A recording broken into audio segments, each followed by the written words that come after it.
Alright, good day sa inyo mga boss. Welcome na naman sa ating panibagong video. Sensya na pala kung ngayon na lang ulit ako nakapag-upload. Medyo naging busy tayo itong mga nakaraan. For today's video pala, magre-repinto tayo ng chassis ng ating Raider 150 na kulay silver. Gagamitin nating pintura ay Ansal para mas makita na yung mga detalye niya.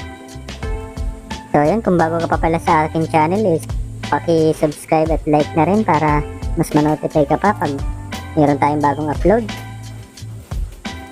So yun, enjoy lang sa panonood. Let's G!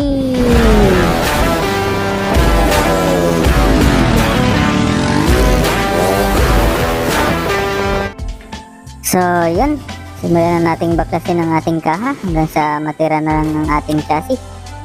I-timelapse ko na lang tong video para hindi masyadong mahaba. So yun.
So yun, matapos natin baklasin, tanggalin na natin ang mga bracket na hindi na natin kailangan para mas malinis siya pag ka-repaint.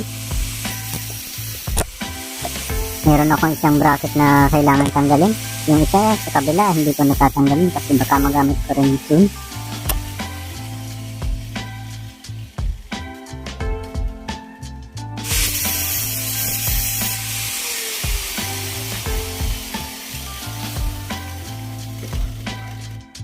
So yun, matapos natin tanggalin yung bracket na hindi na natin kailangan, simulan naman natin tong linisin ng gamit ang tubig na may joy para mas malinis na siya pag liha mamaya.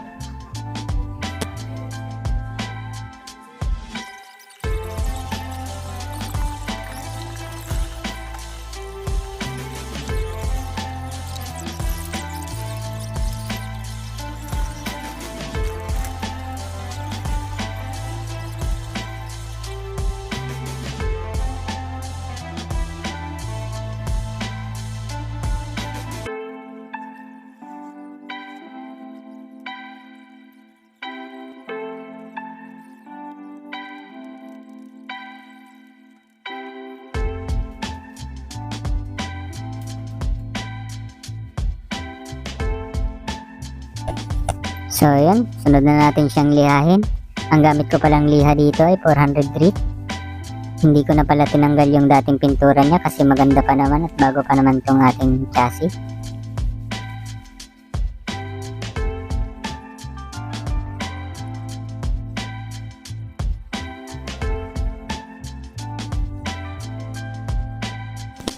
At matapos pala nating maliha at maisabit itong ating mga i-repaint, sunod naman natin i-ready na natin ang ating area.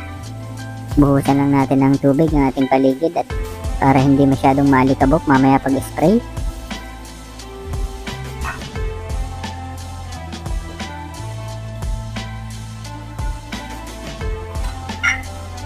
Ang gagamitin ko palang pang primer dito mga boss ay Ansal Green Anti-Corrosion.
So yun mga boss, magbubuga na tayo ng ating silver. Bali si Papa na palang pinag-spray ko ng silver sa top coat kasi nagka-problema yung ating spray gun. Buti si Papa kasi kabisado niya tong spray gun na to, baka masira lang lalo yung ating pagre-repaint na ating chassis. So yun.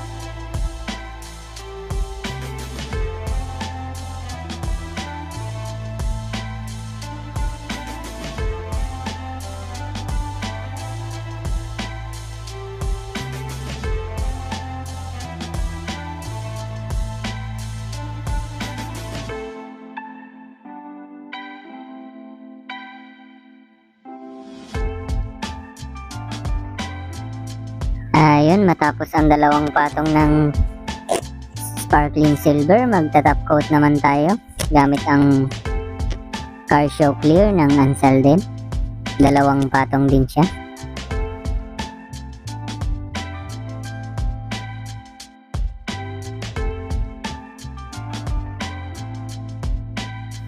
Ayun guys, ito na pala yung ating nirepaint na chassis. So yun, napakaganda niya. Ito yung handlebar, yung tipo, saka yung mga stand. At naging maganda naman ang ating pag-spray. Kahit nagloko yung spray gun natin.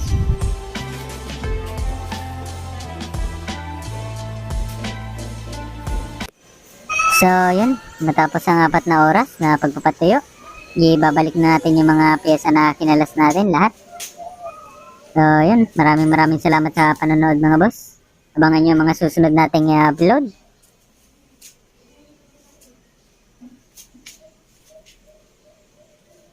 Peace out.